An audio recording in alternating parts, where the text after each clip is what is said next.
Es día lunes 17 de mayo, aquí estamos en emisión de la mañana del Comercio TV. Muy buenos días con todos ustedes, amigos. Gracias por acompañarnos en una nueva semana, ponerle toda la buena energía y actitud en este día.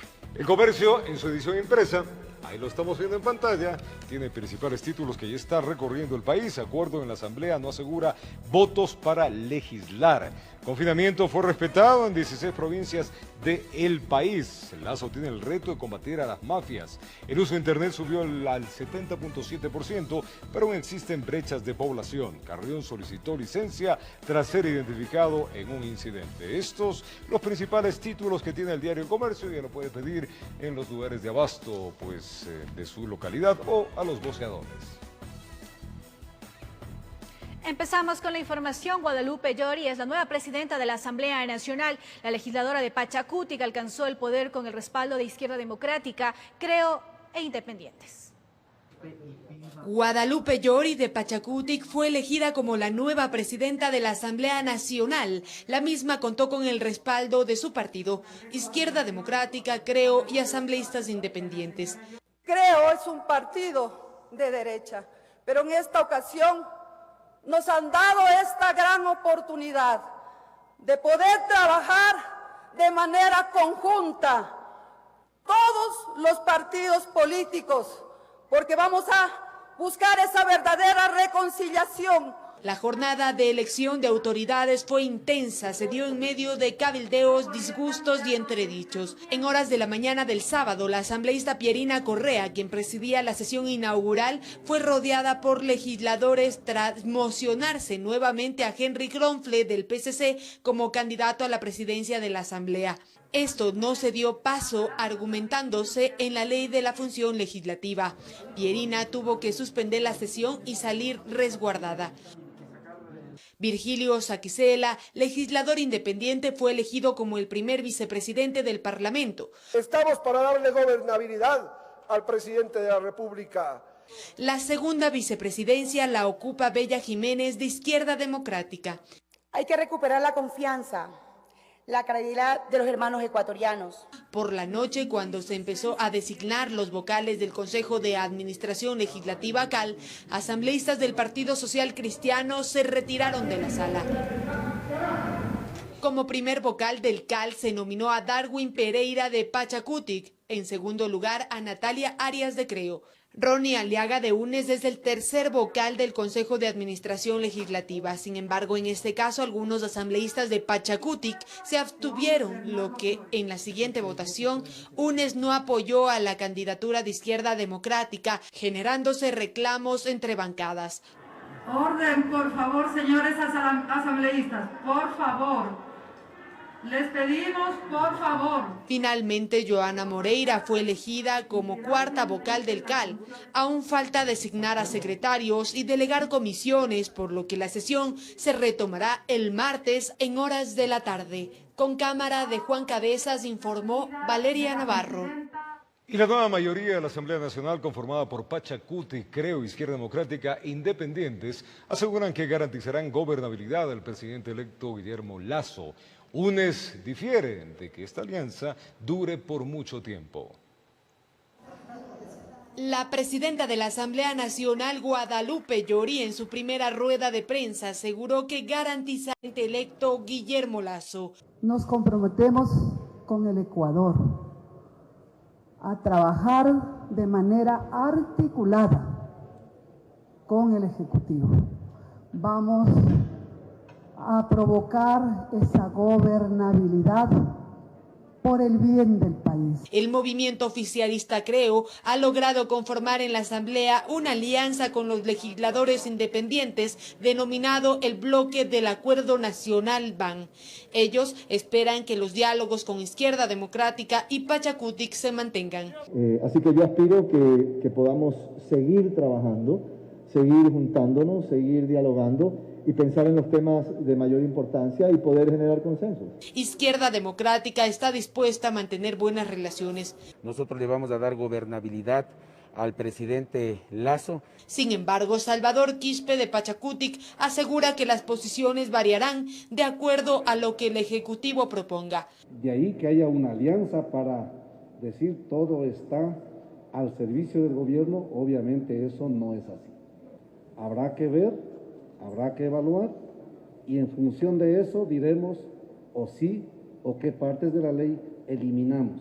El bloque correísta Unión por la Esperanza insiste en la conformación de una comisión de la verdad y duda que se mantengan los consensos entre Pachakutik, Izquierda Democrática y Creo. Cuando el nuevo gobierno tenga que remitir la primera ley económica urgente, ahí habrá que ver cuánto ha durado esta coyuntura de este acuerdo, en el cual se pondrá en evidencia precisamente la consistencia ideológica de los sectores que se acaban de encontrar. El Partido Social Cristiano actualmente es el bloque con menor peso en el legislativo y figuraría como una oposición. Aunque sea una posición constructiva, no es una posición destructiva. De esta manera se conforman hasta el momento las fuerzas políticas en la Asamblea Nacional, informó Valeria Navarro. Guadalupe Llori es una mujer indígena y líder política que ha ocupado algunos altos cargos públicos en la provincia de Orellana. En el 2007 fue apresada durante el mandato de Rafael Correa. A continuación le presentamos su perfil. Soy Guadalupe Llori, mujer amazónica. Guadalupe Llori es la cuarta mujer en asumir la presidencia de la Asamblea Nacional. La representante de Pachakutik estará al mando de este organismo hasta el 14 de mayo del año 2023. Llori es abogada e inició su vida política en el año 2000. Fue alcalde y prefecta de Orellana, provincia en la que nació. En el año 2007 fue apresada por el gobierno de Rafael Correa tras ser acusada de sabotaje y terrorismo en una paralización en Dayuma, donde se registraron fuertes enfrentamientos con la fuerza pública. Con el orgullo de haber echado abajo los intentos por dejar fuera a quienes pusimos el cuerpo ante el poder desde siempre y quienes siempre hemos batallado por mejores días. Rafael Correa tildó a Guadalupe Llori como la mamalucha criolla. En dichas protestas, 23 personas más fueron detenidas por la policía. En marzo de 2008, la Asamblea le otorgó amnistía a ella y otros detenidos que fueron catalogados por varias organizaciones internacionales como perseguidos políticos. Por su experiencia vivida, también plantea algunas acciones dentro de su cargo de presidenta de la Asamblea Nacional. Tenemos igualmente la amnistía e indulto para los luchadores sociales si estos están siendo perseguidos o privados de su libertad. Guadalupe Llori en el 2009 y 2014 fue reelecta por la provincia de Orellana como prefecta. Se espera que en este periodo, como representante del legislativo, desarrolle normalmente sus funciones, informó Valeria Navarro. Y al retornar, el gobierno nacional pues tiene previsto inocular al 100% de los docentes y miembros de la Policía Nacional y militares. Sin embargo, esto estaba previsto hasta el 24 de mayo. El ministro de Salud, Camilo Salinas, indicó que se modificó este cronograma. Con esto y más, retornamos en instantes.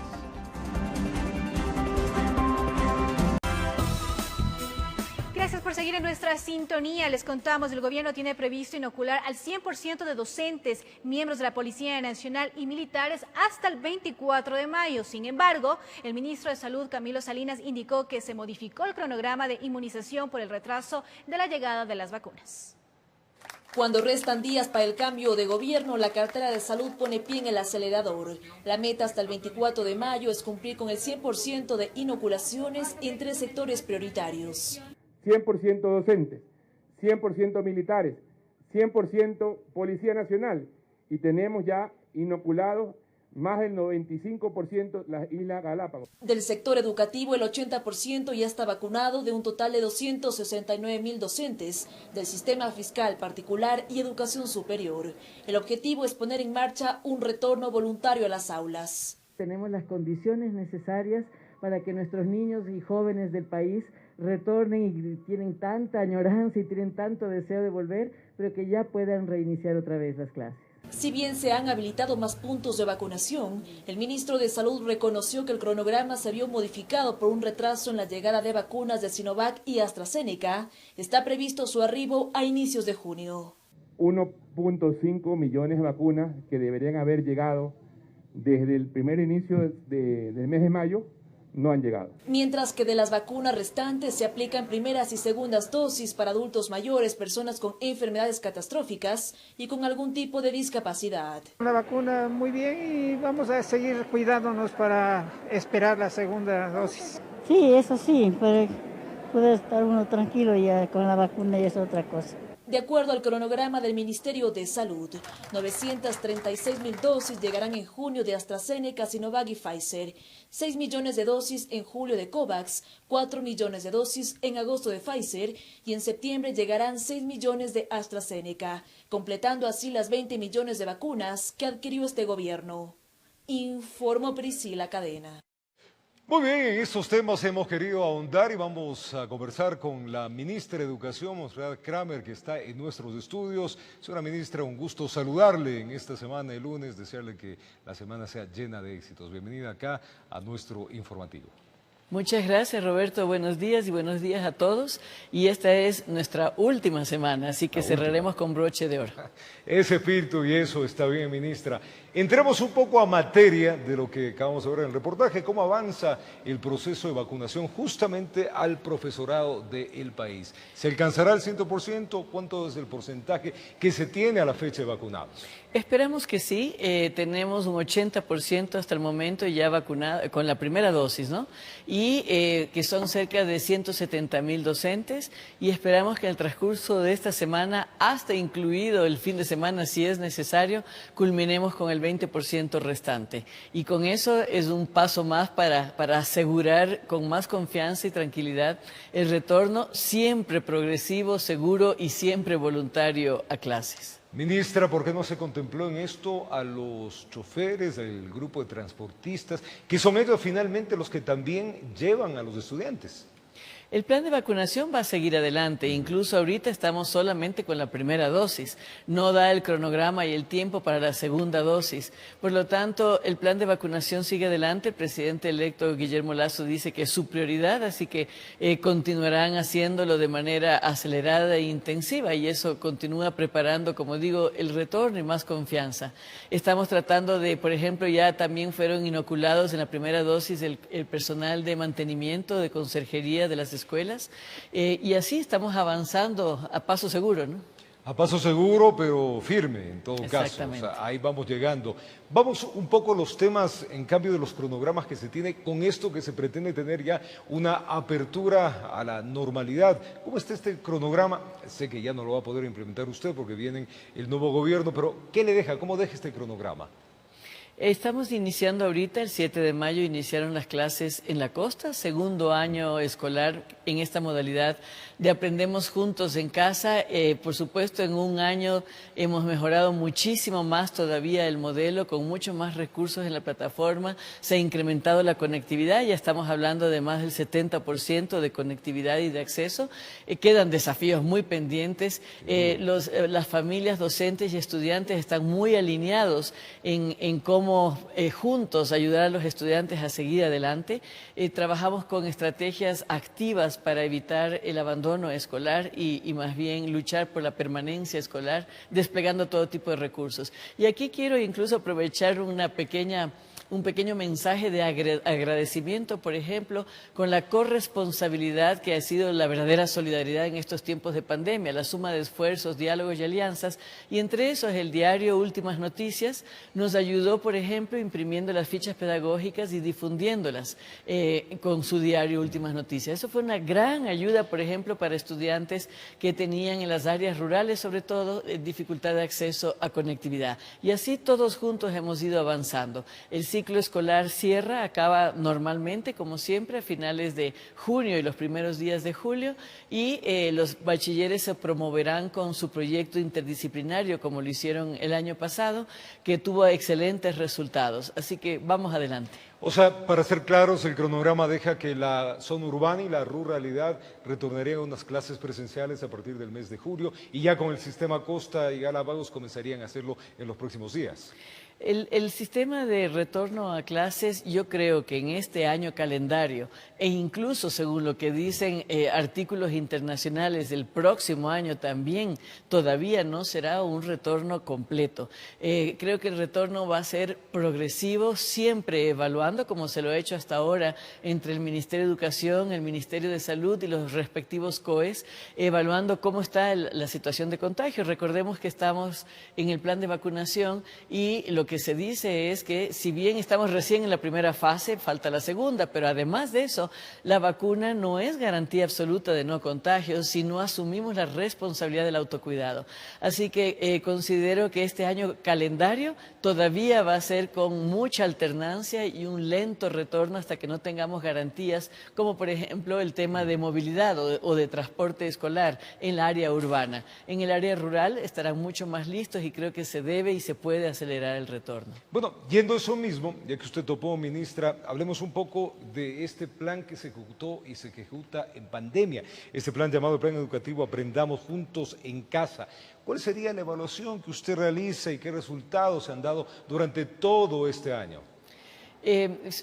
Se armó un flujo de comunicación maravilloso en el sentido, digo, de las cosas buenas, las transformaciones en la educación y obviamente los desafíos pendientes.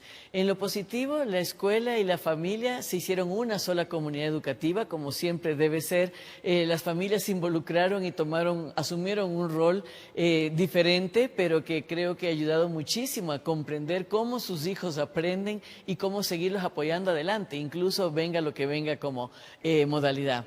A partir de, para evitar el abandono escolar, flexibilizamos por completo las modalidades y en ese sentido tenemos ahora, y vinieron ya a quedarse, la modalidad de presencial, por el momento semipresencial, en línea o en digital, virtual, y en casa o homeschooling. En adelante, las familias pueden definir y decidir cómo quieren educar a sus hijos y de acuerdo a sus recursos también.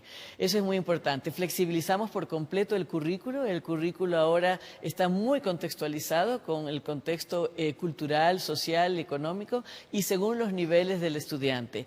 Por supuesto, y son nuevas formas de enseñar y aprender y nuestros docentes hicieron un fuertísimo esfuerzo en actualizarse en las diferentes pedagogías, porque es una pedagogía la presencial, es otra la virtual y a través con el uso de tecnologías y es otra la en casa, que se llama educación remota.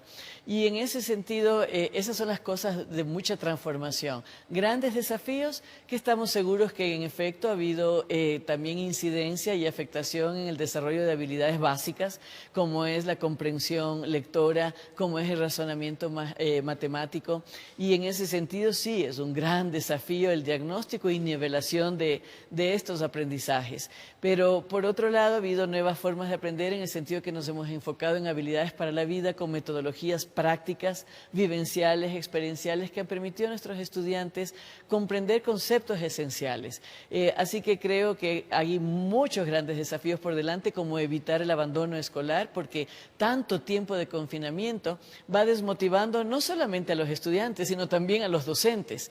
Y es necesaria la interacción humana para seguir adelante desarrollando los conocimientos y habilidades. Ministra, revisando el fin de semana algunas cosas, quería preguntarle, sobre todo por los profesores, y aquí revisábamos hasta dónde llega la responsabilidad del educador con respecto a sus estudiantes. Es verdad, y esto recabando un poco la información, que los educadores tienen o tenían bajo su responsabilidad a los niños, entendiendo esto, incluso dar seguimiento del por qué no van a clases, del por qué se retira el estudiante, o qué hay de verdad de cuando un niño en clases presenciales no le van a ver a sus padres o familiares. Los profesores deben esperar hasta que alguien lo retire o irlo a dejar a su casa o, en su defecto, incluso llamar a la policía. Sí, aclaremos porque como hemos visto hay varias modalidades. En ese sentido, lo que sí es real es que cada docente tiene bajo su responsabilidad un grupo de estudiantes y es responsable de entrar en contacto con ellos a como dé lugar. Es decir, sea de manera con el uso de tecnología, sea por teléfono, sea si es que está en áreas rurales y comunitarias, con tutorías periódicas, en fin, de todas las maneras. Y para eso incluso incluso hemos desplegado las fichas pedagógicas que las hacemos nosotros desde el Ministerio de Educación para facilitar el trabajo de nuestros docentes a nivel nacional, y ellos tienen con esa guía que se alinea a la familia, el estudiante y el docente, con esa guía ellos aterrizan su proceso de enseñanza-aprendizaje. Por el otro lado, el tema de que ellos tienen que esperar hasta que lleguen las familias a recogerlos no se ha dado mucho en este tiempo de pandemia, porque los proyectos de piloto de retorno progresivo y seguro y voluntario han sido sobre todo en el área rural. En el área urbana se ha dado solamente en ciertas escuelas particulares que garantizan la movilidad y todo lo demás. Siempre ha sido voluntario de las familias ir, y en ese sentido no se ha presentado los casos que ellos tienen que esperar hasta que el papá asome y si no llamar a la policía. No se ha dado ese caso, al menos en los pilotajes durante la pandemia. Pero insisto, nuestros docentes en su gran mayoría han reaccionado con muchísima, no solamente responsabilidad como maestros, sino considerando esto no solo una crisis sanitaria, sino también humanitaria, y se han preocupado, y esa era la disposición también, y por eso se les dio capacitación en contención emocional. Se han preocupado de entrar en contacto con las familias y preguntarles también por posibles casos de violencia, de salud, para ayudarlos a atender con nuestros consejeros estudiantiles o intersectorialmente con el Ministerio de Salud, la Secretaría de Derechos, CONADIS, etcétera. No podemos, ministra, extraernos, y usted bien lo dijo hace un momento, es la última semana de trabajo que tiene este gobierno. En su cartera, ¿se lograron cumplir los ejes transversales de la educación? Obviamente nosotros teníamos al inicio calidad, equidad, inclusión y oportunidades de aprendizaje a lo largo de la vida. Correcto. Obviamente en medio de tanto desafío que hemos vivido, porque ha sido una gestión muy compleja, en la cual creo que también han salido muchas transformaciones y muchas cosas buenas, han salido los lados claros de la sociedad, los lados luminosos de nuestro perfil docente, de nuestros maestros, de las familias, de los estudiantes, pero también obviamente grandes desafíos. Además, en un año preelectoral, que también generó mucha tensión. Pero yo creo que sí hemos logrado avanzar en transformaciones de fondo que van a permitir que más... Hemos dejado el terreno un poco arado, si se quiere. Por ejemplo, el Ministerio de Educación es ahora un ministerio muy humanizado, en diálogo permanente con todos los actores de la sociedad y en territorio, con metodologías, como decía, totalmente contextualizadas, respetando y valorando 100% la diversidad cultural. Hemos trabajado muy de la mano con educación intercultural bilingüe y con etnoeducación, que para todos los pueblos afrodescendientes y montubios y mestizos, con todos. Hemos trabajado muchísimo en educación extraordinaria para que justamente vuelvan a la escolaridad aquellos que la habían dejado, con programas de nivelación, Todos ABC, que ha crecido bárbaramente, educación especializada. ¿Qué más? Hemos acortado las brechas en cuanto a tecnologías y hemos abierto las modalidades de enseñanza y aprendizaje y diferentes formas de evaluación. Se separó, por ejemplo, para la promoción de bachiller, se separó 100% el examen a través de un proyecto por el momento para ser bachiller del ingreso a universidad, y con eso se baja el estrés y la presión por parte de los estudiantes. Los textos fueron totalmente revisados, como lo fue el currículo, para asegurarnos que no haya ningún tipo de sesgo a ningún lado, porque si algo da la educación es precisamente la capacidad de analizar y comprender la realidad y desde varias perspectivas. Por lo tanto, no puede haber sesgos ni tampoco discriminaciones en los textos. Hemos avanzado en muchas cosas, así que yo creo que hemos, dentro de todo el contexto, insisto, en los desafíos y limitaciones, quedan grandes retos, por supuesto, pero vamos con la satisfacción del deber cumplido, dando lo mejor de nosotros en momentos difíciles. ¿Y qué temas quedan pendientes ya para la nueva administración que comiencen a ejecutarse desde el próximo lunes? Por supuesto, terminar con la vacunación de los docentes, porque les va a tocar la segunda dosis, pero aparte de eso, el retorno progresivo, seguro y voluntario a clases, con un proceso de diagnóstico y nivelación paralela, no solamente de los aprendizajes, sino la parte psicosocial y emocional, que también debe tener serias secuelas en nuestros estudiantes. Esos son, y seguir luchando por la permanencia escolar. Sabemos que se ha incrementado el riesgo riesgo de abandono de mayor número de estudiantes, sobre todo en educación inicial y los últimos años de bachillerato. Esos son desafíos que tiene el siguiente equipo, con el cual estamos ofreciéndole todo tipo de información para que puedan continuar adelante conociendo a fondo cuáles son estos desafíos. ¿Se ha entregado ya, hablando de transiciones, toda la información necesaria para la nueva ministra? Sí, en eso hemos pasado, tal como lo dispuso el presidente de la República desde la transición, incluso antes de saber quién iba a ganar. El presidente lo dispuso en el mes de enero y nos hemos pasado entregando y subiendo a una plataforma gubernamental toda la información, y con la ministra electa, que entre otras cosas es fácil el diálogo porque es una persona que sabe de educación y de la gestión y administración de educación, y en ese sentido incluso desde la UNESCO ella ha colaborado con el Ministerio de Educación durante la pandemia, y por lo tanto podemos hablar el mismo idioma, y le hemos pasado toda la información, que además es una información no solamente de los datos estadísticos de los procesos de educación normales, de matrícula, notas, etcétera, sino también una fundamentación del modelo pedagógico que se ha enriquecido y se ha nutrido durante la pandemia. Toda la fundamentación teórica hecha con expertos, y además terminamos nuestro periodo con Futuros por la Educación, que fue una consulta a la ciudadanía justo en el marco global de la UNESCO, en la agenda global de la UNESCO, donde participaron más de 430.000 personas, expertos, docentes, estudiantes, familias, diciendo cuáles son sus prioridades para la educación del país, de manera que la educación supere todo tipo de coyuntura y tengamos un proyecto educativo a corto, mediano y largo plazo para de verdad avanzar en la calidad del aprendizaje. Ministra, un tema que nos preocupa, y revisaba también datos, es el que presenta la UNICEF en Ecuador. Dice que alrededor de 90.000 estudiantes están fuera del sistema educativo, esto a través de una encuesta que realizaron en los meses finales del 2020. ¿Qué datos se tiene? Sí, recordemos que UNICEF trabaja en coordinación con el propio Ministerio de Educación. UNICEF nos ayuda a monitorear la situación. Por lo tanto, estamos muy conscientes de eso. Son encuestas que se realizan a las familias, y esos son parte de los que decimos riesgo de abandono, porque recordemos que son estudiantes que en algún punto, por falta de apoyo, por falta de motivación, de conexión, no solamente conexión de conectividad, sino conexión humana, decidieron más bien hacerse a un lado y no están asistiendo a la escuela. Pero eso no quita que a lo mejor ingresan ahora, en este año. Por eso no hablamos totalmente de abandono, pero sí de riesgo de abandono. Ministra, ya en lo personal y en la parte final, evidentemente, esta será la última entrevista quizás que tengamos con usted en este gobierno que está finalizando. En lo personal, ¿qué le queda y qué le satisface?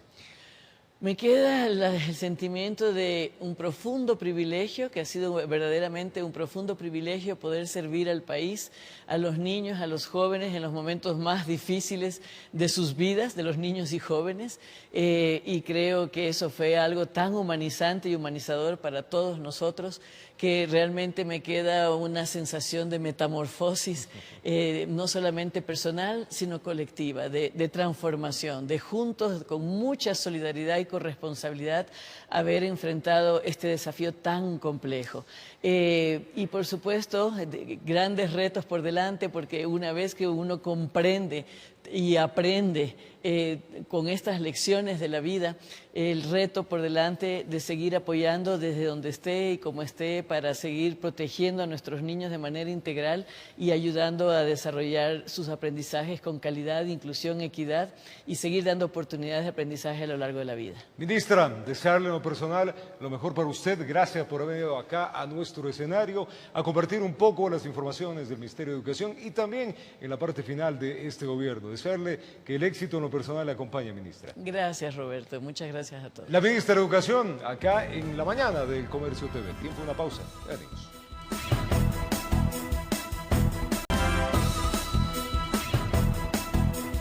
Seguimos con más información. El alcalde de Quito, Jorge Yunda, presentó su rendición de cuentas al cumplirse 2 años de su administración. Detalló que en lo que va del periodo se han ejecutado más de 1000 obras, lo que a decir de varios concejales han sido parte de un show mediático, pues muchas estarían paralizadas. Fue durante la inauguración del Parque Rodrigo Pallares Aldumbide en Cumbayá, al oriente de Quito, que el alcalde Jorge Yunda presentó su rendición de cuentas al cumplirse 2 años de su administración. Inició resaltando que pese a todos los contratiempos, han logrado entregar 1.043 obras. Entregando más de una obra diaria en estos días. Enfatizó que esto se ha logrado pese a que más de la mitad de su gestión se ha desarrollado en medio de la pandemia, la cual, dijo, se ha enfrentado con las medidas y decisiones que se requerían. Demostraremos que las decisiones fueron siempre en función de precautelar la salud y la vida de la ciudad más poblada del Ecuador. En el evento no estuvieron presentes ninguno de los concejales que no fueron invitados, dijeron. Prefieren ya no seguir insistiendo en el tema de los supuestos actos de corrupción, pues hay un proceso de remoción en marcha y además la justicia debe juzgar. Pero más allá de eso, tienen su propio resumen de estos 2 años en cuanto a las obras. Prometer obras es bien fácil. Vemos que de esas promesas de las grandes obras viales, por ejemplo, no se ha hecho nada. Se han inaugurado obras que están paradas, que también han sido solamente shows mediáticos de inauguración y ahora están paradas. Que los avances en el distrito han sido pocos. Consideran que es por la inestabilidad de las empresas municipales, pues cuestionan los constantes cambios en las gerencias. Imposible hacer una gestión transformadora de la ciudad con ese nivel de inestabilidad. Yo no puedo decir una empresa municipal que se haya desarrollado y que haya trabajado como tiene que ser. Para el alcalde, en este tiempo se ha tomado al toro por los cuernos, refiriéndose a lograr la aprobación del proyecto que permite reestructurar el sistema de transporte público, que otras administraciones no han logrado concretar, y en donde el metro de Quito será la columna vertebral, insiste, el principal cambio que le urge a la capital. El metro sigue un camino normal. Y la señora gerente me ha asegurado que en diciembre se están realizando ya las últimas pruebas con el público en general.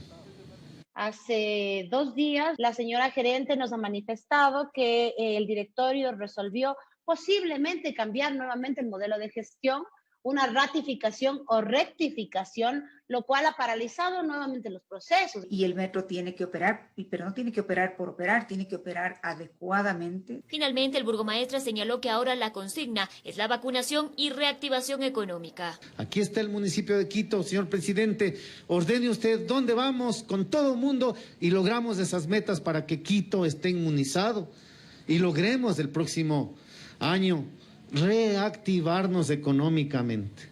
En Quito informó Adriana Rojas. Hizo el ministro de Gobierno, Gabriel Martínez, las armas que se han utilizado en los últimos crímenes suscitados en la ciudad de Guayaquil provendrían desde el país vecino del sur del Perú. Por ello solicitan y recomiendan al nuevo gobierno reforzar la vigilancia en las fronteras. Las últimas muertes violentas suscitadas en Guayaquil, donde los sicarios utilizaron armas sofisticadas como fusiles y armas con silenciador, preocupa a la Policía Nacional. El ministro de Gobierno, Gabriel Martínez, sostiene que de acuerdo a la información policial, este armamento ingresa por la frontera sur. Nosotros hemos sido muy claros en manifestar que las fronteras del Ecuador son muy permeables. Esa no es una función de la policía, eso es una función de las Fuerzas Armadas, poder controlar todos nuestros límites fronterizos. Por ello debe existir un control riguroso que busque frenar el tráfico de armamento que hoy en día es utilizado por estas bandas delictivas en todo el país. Esto es muy importante tenerlo claro. Mientras nuestras fronteras sean tan permeables como para que hasta menores de edad puedan cruzar por pasos irregulares desde Macará hacia Perú, vamos a tener problemas que no van a ser de fácil contención. Una de las alternativas para erradicar esta situación, dice el secretario de Estado, es reformar el presupuesto asignado a la Policía Nacional. Y esta labor le tocaría al nuevo régimen que entrará el próximo 24 de mayo. Que justamente el presupuesto del 2022 se refuerce la policía. Tenemos que tener una policía más robusta, con más recursos, porque luchamos contra una actividad que tiene recursos casi ilimitados, que es el narcotráfico. Recursos ingentes, solamente lo que nosotros incautamos y quemamos el año pasado en drogas representa un presupuesto en valor de mercado de 5.000 millones de dólares. El decomiso de más de 100 armas de fuego que han sido utilizadas en varios delitos. Entre las armas decomisadas están 18 pistolas, 98 revólveres, 29 cartucheras, una subametralladora, una carabina, y 3 escopetas, informó Carlos Julio Gurumendi. Y a escala nacional se está desarrollando una campaña para que los hijos de mujeres que han sido víctimas de femicidio o violación puedan acceder a la educación con equipos informáticos adecuados. Si usted desea ayudar, ponga atención a la siguiente nota. Acabó con la vida de mi hija, me la asesinó con 18 puñaladas. Yo fui violada a los 10 años. Como estos testimonios desgarradores a diario se pueden escuchar en el Centro Ecuatoriano para la Promoción y Acción de la Mujer CEPAN, que para muchas madres maltratadas se ha convertido en la luz al final del túnel. Y han transcurrido 5 años desde que a quien llamaremos Juana le arrebataron abruptamente a su hija, producto de femicidio en el norte de Quito, cuando un iracundo sujeto que había jurado cuidarla toda su vida, con puñal en mano y en presencia de 4 menores de edad, la apuñaló. No pueden dormir, mantienen resentidos socialmente, se sienten y creen que todo el mundo les falló. Junto a Juana encontramos otro caso. También protegeremos su identidad y la llamaremos Gabriela, quien fue víctima de su padrino, un hombre mayor, que abusó de su inocencia cuando ella apenas empezaba a jugar con las muñecas, allá en Quinindé, provincia de Esmeraldas. Yo fui ultrajada a los 10 añitos. De los 10 años estuve hasta los 18, ahí aguanta, y ahí tuve mis 3 hijos. Me tuve que escapar, salí de mi casa porque ese señor demasiado me pegaba, me maltrataba todos los días. A pesar que el dolor está latente, se han visto obligadas a tomar fuerzas para enfrentar los nuevos golpes, que en muchos casos da la vida. Sí, lavando ropita por ahí, empanaditas de verde por ahí. Yo como abuela de tercera edad, con muchos problemas de salud, vea cómo se ve, cómo soluciona el problema económico de los niños. La pandemia por el COVID-19 les está pasando factura. En estos 2 casos, nietos e hijos no pueden estudiar como es debido. Sí quisiera que me ayuden. Tengo un solo teléfono, el J1, y ese a veces se colapsa. El CEPAN, consciente de esta dura realidad, impulsa una campaña para recaudar fondos. Tenemos 1000 agendas que se van a vender a $4 y de esas 1000 agendas queremos recolectar $4000. Y con ese dinero vamos a comprar una tablet para, digamos, en este caso son 11 beneficiarios, 11 niños que prácticamente no han podido estudiar debido a la situación. Las agendas se las puede adquirir en las principales cadenas de farmacias a nivel nacional o comunicándose al número telefónico 2-2249-94 del CEPAN. Informó Héctor Romero. Y como parte de las actividades de la 6ª semana de seguridad vial en el Ecuador, varias organizaciones sociales solicitan al gobierno emita un veto parcial a la ley de tránsito aprobada semanas atrás por la Asamblea Nacional. Consideran que los cambios aprobados en la reducción de puntos debe ser corregido para evitar que se incrementen los siniestros viales en nuestro país. A pocos días de que se termine el mandato de Lenín Moreno, son varias las decisiones que le quedan por tomar al gobierno saliente. Entre ellas, pronunciarse si se allana o veta las reformas a la ley de tránsito aprobadas del pasado 30 de abril por el Legislativo. Desde el Observatorio Ciudadano de Movilidad y Seguridad Vial, solicitan al presidente realice un veto parcial a la normativa, ya que consideran el haber quitado la sanción de reducción de puntos en varias contravenciones dispuestas por la ley no sería el camino correcto para prevenir los siniestros viales en el país. El sistema de puntos lo que busca es modificar la conducta ciudadana. Entonces resulta que yo mañana puedo llevar pasajeros en la camioneta, en el balde de una camioneta y no pasa nada. Puedo irrespetar a la autoridad y me van a cobrar una multa económica. Puedo no usar el casco, que es uno de los factores de riesgo súper importantes, y no pasa nada. Me van a poner una sanción económica y no está. Según los datos de la Agencia Nacional de Tránsito, en 2019 se registraron 2.180 muertes en sitio, producto de los accidentes viales. Es por eso que expresan que la ley debería enfocarse en reforzar la seguridad vial y no ser permisiva. Nosotros con otras organizaciones sociales estamos preocupados, requerimos el veto parcial, que se enfoque a la seguridad vial, que ese sea el norte, que el norte sea realmente cuidar la vida. Clever Almeida, coordinador de la Fundación Cabad, dice que la licencia por puntos es una herramienta poderosa que permite a las autoridades analizar las contravenciones que la ciudadanía está incurriendo y enfocar campañas educativas y culturales para prevenir dichas faltas. La licencia por puntos es un permiso que que es para un permiso para conducir, no un derecho absoluto. Es un crédito de confianza que la sociedad le otorga para compartir la vía con los demás usuarios. Añadieron que independientemente de la decisión del Ejecutivo, algunas organizaciones sociales trabajan en una propuesta de ley de seguridad vial estructurada en varios ámbitos para que pueda ser tratada por el nuevo legislativo. Informó Mauricio Sánchez. Vamos a una pausa comercial. Al retornar les contamos que más de 1.456.000 dosis de vacunas contra el COVID ya se han colocado en el país. En Quito, durante este fin de semana, se llevó con normalidad este proceso.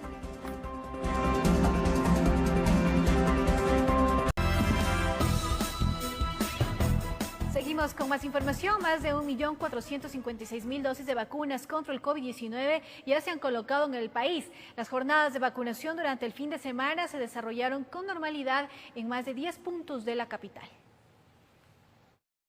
Una jornada más de vacunación se llevó a cabo el pasado fin de semana en Quito. Fueron alrededor de 2.000 personas las que recibieron la dosis contra el COVID-19 en distintos puntos de la capital. Los centros de vacunación se presentaron con un flujo normal de ciudadanos, quienes ya no tuvieron que hacer largas filas ni tampoco madrugar tanto para ser atendidos. Ay, me siento contenta. Muy bien, o sea, no hubo aglomeraciones. Fabián Villamarín acompañó a su madre a vacunarse. Dijo que es un alivio para su familia saber que su mamá ya está vacunada y que para ellos es importante seguir cuidando la salud de sus seres queridos y así evitar complicaciones. Claro, lógicamente sí, es un alivio y usted sabe que las personas mayores está bien que les vacunen primero porque ellos son los más vulnerables. La academia también está poniendo un granito de arena en este plan de vacunación. Desde la Universidad de Hemisferios destacaron el acompañamiento logístico que han tenido junto con el Ministerio de Salud, brindando ese aporte y vínculo con la sociedad que las instituciones educativas tienen como objetivo. El acto de que los estudiantes y la universidad se comprometa a colaborar con el Ministerio de Salud, obviamente implica un acto también social. El aprendizaje a colaborar con las personas que necesitan esto es parte de la formación universitaria. A su vez, desde el Ministerio de Salud Pública se informó que la Agencia Nacional de Regulación y Control de Vigilancia Sanitaria, ARSA, emitió la autorización para la importación de la vacuna denominada Sputnik V y de esta manera la cartera de Estado tenga carta libre para culminar el proceso de negociación y la llegada de nuevas dosis al país. Informó Mauricio Sánchez. Varios reclamos de ciudadanos se generaron este fin de semana durante el proceso de vacunación en el punto instalado por el Ministerio de Salud en Solca, en el norte de Guayaquil. Algunos cuestionaron la falta de información en el plan que ejecuta el gobierno nacional. Estuvieron aquí desde las 6 de la mañana del sábado, porque decían que los habían citado para que les apliquen la vacuna contra el coronavirus. Y en el exterior de Solca, al norte de Guayaquil, algunos se quejaron por el trato que recibieron. Eran ciudadanos de edad avanzada y otros con discapacidades. Aquí desde las 6 de la mañana he hecho cola aquí, escándalo más allá y no me atienden. Y ahora otra vez, ¿cuándo tengo que venir? Me acerqué al señor guardia de allá y me dijo que no hay sillas de rueda para ellos, que tienen que ver cómo vienen caminando. Esa respuesta a mí me molestó muchísimo. Más adelante habían otros molestos y eran profesionales de la salud, que de parte del ministerio los tenían de un lugar a otro, sin respuestas alentadoras. Nos coordinaron que vengamos acá a Solca a vacunarnos el día sábado y domingo y nos informan de que no nos pueden vacunar. Nos mandan a muchos lotes y en muchos lotes también nos vuelven a mandar para acá. Tampoco nos quieren vacunar. En tanto por acá pedían que respetaran el turno en los puestos, que no se saltaran las filas y que todo se desarrolle con normalidad. Y uno que está en esta posición, como en mi caso, discapacitado, dijo, hay que ser tranquilo y esperar. Todo el mundo tiene derecho a entrar, llegar y entrar de una, y así no es. Ellos esperan que para los próximos días quienes tengan que recibir la segunda dosis no les ocurra la misma situación en esa u otras instalaciones, informó Charlie Pisa. Y 8 nuevas variantes de COVID-19 es lo que registra la provincia de El Oro. A las 6 detectadas anteriormente se suman la británica y la brasileña, según los especialistas. Estas últimas llaman la atención ya que muestran más rapidez en el contagio. 2 casos de la nueva variante brasileña y británica se detectaron en la provincia de El Oro. En el primero se trata de una paciente oriunda del cantón Santa Rosa a quien se le habría sustraído muestras y luego de ser enviada al laboratorio de la Universidad San Francisco de Quito se dieron los resultados. En la cual nos vino la confirmación de ciertos nuevos virus aquí en la provincia, que es la brasileña y la británica. Inmediatamente se reportaron los casos al Ministerio de Salud Pública, quien se encargará de adoptar medidas como la búsqueda y aislamiento de personas que tuvieron contacto con la paciente. Asimismo, en el hospital del IE se adoptaron medidas de contingencia. Que todos los pacientes que ingresen a hospitalización en cualquier área se hagan su hisopado, tengan o no tengan síntomas respiratorios. Otro dato que llama la atención a los profesionales es el incremento de contagios de pacientes que fluctúan entre los 20 a 39 años, jóvenes que al parecer su sistema inmunológico no resistió los embates de la nueva cepa. Por lo tanto, el hecho de ser joven no garantiza que la persona no pueda padecer neumonía grave por COVID. Según las autoridades hospitalarias, estas nuevas variantes actúan más rápido que las anteriores. Esto preocupa ya que la capacidad de la Casa de Salud está al 100% y lo que se busca es que la ciudadanía haga conciencia y continúe con las medidas de protección. Con la variante, sin la variante, nosotros deberíamos tomar las medidas.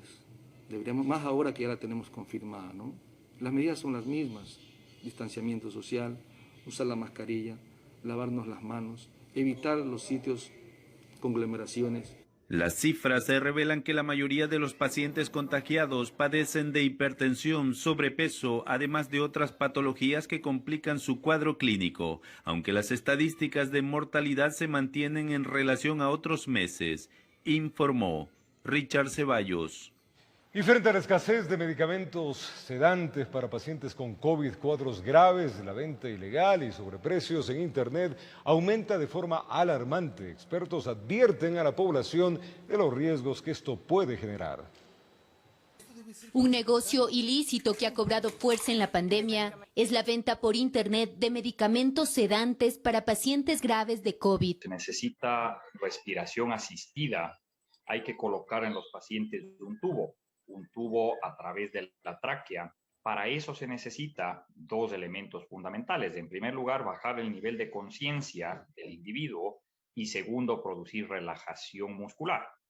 Ese es el tipo de medicación indispensable entonces. Son 4 los fármacos que comúnmente se requieren en casos de intubación, mismos que desde el sector de salud se informó existe desabastecimiento. Cualquier tipo de oferta de producto farmacéutica que no venga a través de una cadena o de una farmacia se considera automáticamente ilícita. Llevados por la desesperación, muchos familiares encuentran en la compra por Internet una opción riesgosa y de alto costo para adquirir estos medicamentos. Primera, que puede ser contrabando, es decir, se trae de Colombia, de Perú, de la India, de Estados Unidos, y es un medicamento que por lo tanto no cumple con la regulación nacional. Número 2, mucho más peligroso, es una falsificación, es un medicamento adulterado. La representante de la Academia del Proyecto Comercio Legal explica las consecuencias del mercado ilícito que en el Ecuador ha cobrado fuerza. Y es producto, lamentablemente, que se lo adquiere aquí en el país y se lo revende. Un producto que su precio de venta al público está en $300 y lo comercializan en $800, $900. Para que este tipo de sedantes no pierdan su eficacia, deben cumplir con estrictos protocolos de almacenamiento. El mal manejo o la falsificación en estos casos puede ocasionar la muerte del paciente. Y es que las personas que están haciendo este tipo de negocio están infringiendo una ley. Condenas que, según la Agencia de Control, Regulación y Vigilancia Sanitaria, ARCSA, van de 1 a 13 años de prisión, informó Caterina Aguirre.